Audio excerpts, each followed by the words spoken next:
কৃষ্ণ কৃষ্ণ কৃষ্ণ হরে হরে, হরে রাম রাম রাম হরে হরে। এই যে বাবারা দিন রাত শুধু মোবাইল ঘাটাঘাটি না করে একটু হরির নাম করে বুঝলে, তাতে অনেক পুণ্য হবে। আর মায়েরা বলছি, ওগো মায়েরা, রোজ সন্ধ্যায় টিভির সামনে বসে সংসার ভাঙার কুটকাচালি গুলো না শিখে একটু হরিনাম করো, তাহলেই সংসারে শান্তি বসবাস করবে। হরি নাম হলো প্রেম সুধা, আর জপলেই পারবে নাম সুধা। তাই তো আমাদের বান্ধবীদের বলে, হে কৃষ্ণ করুণা সিন্ধু দীনবন্ধু জগৎপতে গোপীশে গোপিকা কান্ত রাধা কান্ত নমস্তুতে। কৃষ্ণ কহ শান্ত রহ, অনন্তকাল তত জন্ম জন্মান্তরে তোমাদের হরিচরণের মূর্তি থাক। হরিচরণের মূর্তি থাকবা না থাক, আপনার চরণে যেন একটা গতি হয় প্রভু। আজকাল আর কেউ হরিনাম করছে না, সেই জন্যই তো দেশটা রসাতলে যাচ্ছে। যারা নামদান করার সময় পাচ্ছে না তাদেরকে কে বলো জীবের প্রতি প্রেম বা জীব সেবা করতে। গীতায় ভগবান শ্রীকৃষ্ণ বলেছেন, জীবে প্রেম করে যেই জন সেই জন সেবিত ঈশ্বর। কৃষ্ণ নয় গুরুদেব, শ্রীকৃষ্ণ নয়, আমি বিবেকানন্দ বলেছিলেন। কৃষ্ণ চুপ রাখো। ব্যাটার আবার বেশি মাতব্বরি। গীতার প্রতি হিন্দুদের একটা আলাদা দুর্বলতা আছে, তাই গীতা নামে ওদিকে যা বলবে ওরা তাই বিশ্বাস করবে। হ্যাঁ, যা বলছিলাম, ঈশ্বরের সৃষ্টি প্রতিটা মানুষের মধ্যে ঈশ্বর বিরাজমান, তাই মনে রাখবে ঈশ্বরের সৃষ্টি প্রতিটা জীবের মধ্যে প্রেম নিবেদন করলে ঈশ্বরের সেই প্রেমে মুক্ত হয়। তাহলে সবাই মিলে একবার প্রেমানন্দে বাহু তুলে বলো, হরি হরি বল, হরি বল, হরি বল, হরি বল, হরি বল, হরি বল, হরি বল, হরি বল, হরি বল,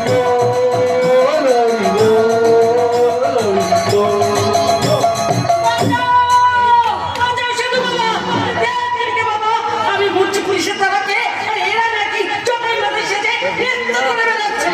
হরি হরি হরি হরি।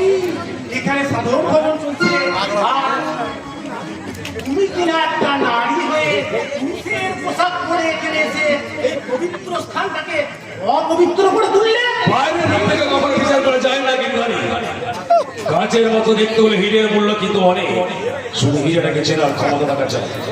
বলো মা, বলো মা, কিসের কিসের সব পুলিশ না আমাকে ধরবে বলে তারা করছে, তাই আমি এখানে পেয়ে এসেছি। সাধু বাবা, আমাকে একটু লুকোবার জায়গা দেখিয়ে দিন না। তুমি বাইরের ঘরে যাও, ওখানে দেখবে একটা গুপ্ত দরজা পাবে। ওই গুপ্ত দরজা খুললেই দেখবে নিচের দিকে একটা সিঁড়ি নেমে গেছে, আর সিঁড়িতে নামলেই তুমি ওকে পৌঁছে যাচ্ছে। তুমি ওখানে গিয়ে আসলে আপনাকে অশেষ অশেষ ধন্যবাদ সাধু বাবা। এবার তাহলে আমি যাই সাধু বাবা। এবার ভক্তবিভাগকে প্রশ্ন করতে পারো। এবার আমি ব্যক্তিগত কিছু কাজ সাথে যথা গুরুদেব। হে ভক্তবৃন্দ, আজকে ধর্মসভা এখানেই সমাপ্ত হলো। আপনারা সবাই একটু প্রস্থান করুন, একটু একটা ছোট্ট ব্রেক।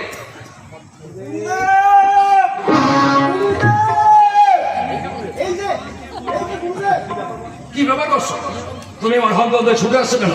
একটু আগে যে মেয়েটা এখানে ঢুকেছে, ওই মেয়েটাকে আমি স্বীকৃতি তারা, ওর নাম হচ্ছে ভেলকি। ও একটা দাগি আসামি, চুরি চিন্তা রগেরবাজি করে। যার যা কর্ম সেটাই তার ধর্ম। সাপের ধর্ম হলো দংশন করা। কিন্তু তাই বলে সঙ্গীত এই সমস্ত সাপকে হত্যা করতে হবে তার তো কোনো মানে নেই বস। তবে হ্যাঁ, যে সাপ ফোনা তুলে দাঁড়াবে তার ফোনাটা কিন্তু ভেঙে ফেলতে হবে। আমি আবার বলছি গুরুদেব, ওই মেয়েটাকে আপনি শিগগিরই এখান থেকে দাঁড়ান। ওর পিছনে পুলিশ ধাওয়া করে এই আশ্রম পর্যন্ত পৌঁছে গেছে। পুলিশের কাজ করবে, সেটাই তো স্বাভাবিক। তুমি বলো যাও, ওই অফিসারকে তো আমাদের সহ্য করতে পারো। বোমা করবে গুরুদেব, পুলিশ দেখলে আমার বড্ড ভয় করে। তাছাড়া পুলিশ কখন কোন মুখে থাকে কে জানে, যদি আমাদের কোনো ব্যাপারে সতর্ক করে ফেলে তার থেকে বড় আমি এখান থেকে পালাই। আপনি সাবধানে থাকবেন গুরুদেব, আপনি সাবধানে থাকবেন। হরি হরি হরি হরি। এই ছোড়াটার কথা যদি সত্যি হয় গুরুদেব, তাহলে তো সাড়ে সর্বনাশ। আবার কেঁচো করতে কেউ টেবিলে পড়বে না তো গুরুদেব? কেঁচো করতে কেউ কাঞ্চন তো বেরোতে পারে, তুমি বিচলিত হয়েও না কিরিটি, যা করার তিনি করবে। গীতার ভগবান শ্রীকৃষ্ণ বলেছেন বিপদের সময় মাথা ঠান্ডা রাখতে হয়, আর মাথা ঠান্ডা রাখার জন্য ধ্যান করতে হয়। ধ্যান, তাই আমি এখন ধ্যানে বসলাম। আপনি আপনি তাই করে আপনার ধ্যানে যাতে কোনো বিঘ্ন না ঘটে আমরা সেদিকে নজর রাখছি গুরুদেব। ওম শ্রী গোবিন্দায় শ্রী কৃষ্ণায় নমো নমঃ। ভেতরে আসবো। ভেতরে কেন বাবা সাহেব?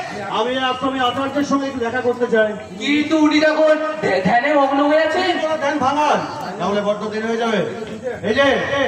এই যে শুনছেন, আপনি আমার কথা শুনতে পাচ্ছেন? এ আমার এই সময় ধ্যান ভাঙালো। আমায় ক্ষমা করবেন আচার্য, আমি আপনার এই পুলিশ অফিসার। একটু আগে ভেলকি নামক একটা মেয়ে আমার তারাকে আপনার আশ্রমের মধ্যে প্রবেশ করেছে। কৃষ্ণ কহ শান্ত রাহো, চোরচিনি পারবে। হ্যাঁ, একটা মেয়ে যে এত ডেসপারেট হতে পারে, ওকে না দেখলে আপনারা চিনতেই পারতাম না। কখনো ভোজালি পিস্তল হাতে রাস্তায় দাঁড়িয়ে ছিনতাই করে, আবার কখনো নকল পুলিশ সেজে সাধারণ মানুষকে সর্বশান্ত করে। তাই ওকে বলছি, ওকে আমি ধরতে এসেছি। সে কি তোমার কথা আমি তো থমকে হয়ে যাচ্ছি। ওই মেয়েকে নারী জাতির কলঙ্ক, ওর তো শাস্তি হওয়া উচিত। এই জন্যই তো আপনাকে বলছি, আপনি আপনার শিষ্যদের বলে মেয়েটিকে আমার হাতে তুলে দেওয়ার ব্যবস্থা করুন। তা যদি পারতাম তাহলে বড় খুশি হতাম অফিসার, কিন্তু তেমন কোনো ঘটনা ঘটেনি। আমার দৃষ্টি এড়িয়ে পুরো অবাঞ্ছিত প্রাণী আমার এখান থেকে প্রবেশ করতে পারবে না। আপনি তো ধ্যানমগ্ন ছিলেন, তাহলে আশ্রমের ভেতরে কে এলো কে গেল আপনি জানলেন কি করে? তুমি বোধহয় জানো না অফিসার, আমার একটা অদৃশ্য তৃতীয় নয়ন আছে, যার করে আমি ধ্যান মগ্ন থাকলেও সারা দুনিয়ার উপর নজর রাখতে পারি। তাই তোমাকে আমি বলছি, এখানে কেউ আসে। নিজের চোখে ফাঁকি দেওয়া এত সহজ নয় আচার্য। আমি নিজের চোখে দেখেছি ওই আশ্রমের মধ্যে প্রবেশ করেছে।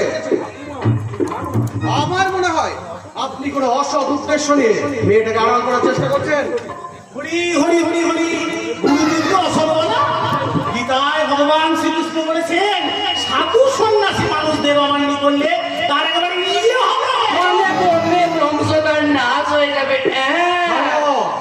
গীতার বাণী যদি সবাই মানত, তাহলে আদালত কক্ষে দাঁড়িয়ে গীতা স্পর্শ করে কেউ ভুরি ভুরি মিথ্যা কথা বলতো না। আমি এই আশ্রম সার্চ করব। কৃষ্ণ কহ শান্ত রহ। এইভাবে তুমি আমার আশ্রমে অমর্যাদা করতে পারো না, ধর্মী ভাবাকে আঘাত করতে পারো না। ধর্মীয় ভাবাবেগে জিগিয়ে তো আপনি অন্যায়কে প্রশ্রয় দিতে পারেন না। ধর্মকে প্রতিষ্ঠা করা যেমন আপনার কর্তব্য, এই পুলিশের পোশাক করে আইনের শাসন প্রতিষ্ঠা করা আমার কর্তব্য। তাই দয়া করে আমার কাজে আপনি বাধা দেবেন না। অসম্ভব।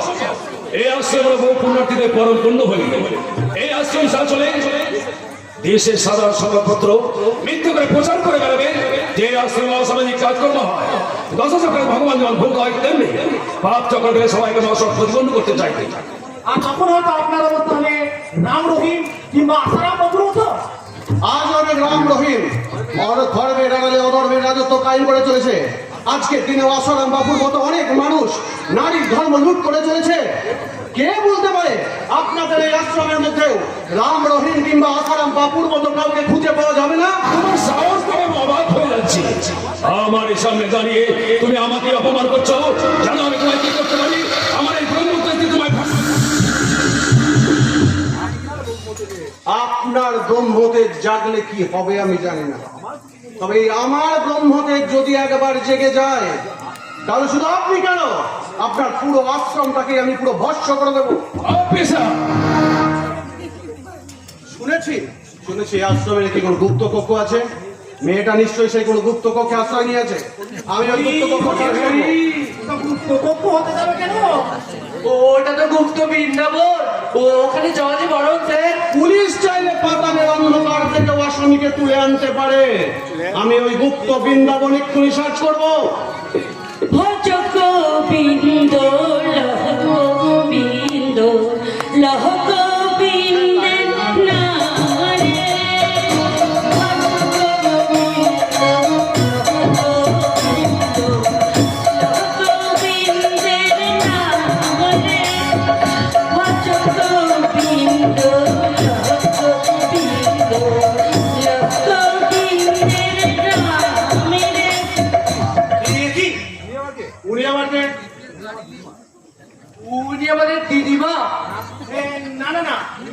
উনি তো কেউ না। কেউ না মানে? তাহলে উনি কে? আমি হলাম ওর গুরুমা। হ্যাঁ হ্যাঁ, উনি হলেন আমাদের কুকুরমা। আপনি আমার এখানে এলেন কেন গুরুমা? না এসে কি আর উপায় আছে বাছা? তুই এত বড় ধর্মগুরু হয়ে কিনা পুলিশের কাছে বাধা দিচ্ছিস বাছা, তাই তো আমি আসতে বাধ্য হলাম বাছা। পুলিশ হলো ভগবানের তুল্য, তার কাছে কি বাধা দিতে আছে? পুলিশ আছে বলেই তো আমরা শান্তিতে আছি বাছা। আমি তো এই কথাটাই ওনাকে এতক্ষণ বোঝাতে পারছি না।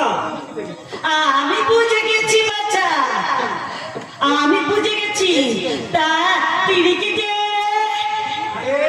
ধারী নয় মা জননী, ধারী নয়। ওই হলো বাচ্চা, ধারী। ওই হলো তা গিরগিরি। গিরগিরি নয় গুরুমা, গিরগিরি নয়, আমার নাম যে কিরিটি, কিরিটি। আরে ওই হলো বাপু। তা তোমরা দুটো মিলে ওই পুলিশ বাবাকে নিয়ে যাও। ও যেখানে যেখানে যায়, যা যাচাই করতে চায়, যা ছাজ করতে চায়, ওকে পড়িয়ে দাও। যাও বাচ্চা পুলিশ, যাও, তুমি ওদের সাথে যাও, যাও বাচ্চা। যাচ্ছি। তবে আচার্যের সঙ্গে কথা বলে আমার মধ্যে যেটুকু সন্দেহ জানা মিলেছিল, আপনার সঙ্গে কথা বলে আমার সেই সন্দেহ দূরীভূত হয়ে গেছে। তবুও আমার চোখের দেখার কোনো ভুল ছিল কিনা সেটা আমি একবার সচক্ষে যাচাই করে নিতে চাই। এসো। যাও বাচ্চা, যাও। জানি না আজ শ্রীহরির কপালে কি লিখেছে। হরি হরি